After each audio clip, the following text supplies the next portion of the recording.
Perkenalkan, nama saya Wardah Khoida Fatma dengan NIM 2202096072 dari Prodi Administrasi Bisnis, Fakultas Ilmu Sosial dan Ilmu Politik, Universitas Mula Warman. Selamat datang dalam video analisis laporan keuangan pada PT Sat Nusa Persada. Dalam video ini, saya akan menggali lebih dalam mengenai laporan keuangan perusahaan ini dan mengevaluasi kinerja finansial selama 2 tahun terakhir. PT Sat Nusa Persada adalah sebuah perusahaan manufaktur elektronik yang didirikan pada tahun 1990, berlokasi di Pulau Batam, Indonesia, dan didirikan oleh Abidin Van Hasibuan yang saat ini menjabat sebagai Direktur Utama perusahaan. Mari kita mulai dengan menganalisis laba rugi perusahaan untuk tahun 2021 dan 2022. Dalam tahun 2021, PT Sat Nusa Persada mencatat pendapatan sebesar,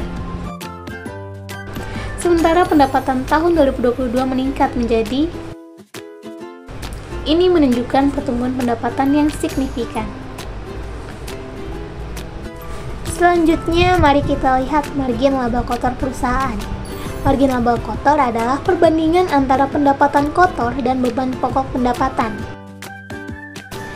Pada tahun 2021, margin laba kotor PT Sat Nusa Persada adalah dan naik menjadi,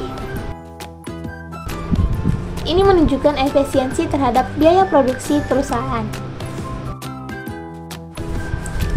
Laba bersih adalah indikator utama kinerja keuangan perusahaan. Pada tahun 2021, PT Sat Nusa Persada mencatat laba bersih sebesar dan meningkat pada tahun 2022 menjadi, ini menunjukkan pertumbuhan laba yang sangat baik selama 2 tahun terakhir. Nah, sekarang mari kita lihat neraca perusahaan. Total aset PT Sat Nusa Persada pada aset lancar yaitu, dan pada aset tidak lancar yaitu, pada tahun 2021 adalah, dan menurun pada tahun 2022 menjadi, ini menunjukkan penurunan terhadap aset perusahaan. Selain itu, utang perusahaan juga patut diperhatikan. Untuk utang jangka pendek yaitu, dan pada utang jangka panjang yaitu, pada tahun 2021 utang PT Sat Nusa Persada adalah, dan mengalami penurunan pada tahun 2022 menjadi, sementara itu modal sendiri perusahaan juga meningkat. Kesimpulannya, PT Sat Nusa Persada mengalami pertumbuhan yang positif terhadap pendapatan, margin laba kotor yang meningkat, serta laba bersih yang meningkat selama tahun 2021 dan 2022. Namun, pas aset perusahaan mengalami penurunan, dan utang pada tahun 2022 mengalami penurunan dari tahun 2021. Dan modal sendiri perusahaan menunjukkan pertumbuhan yang positif pada tahun 2022.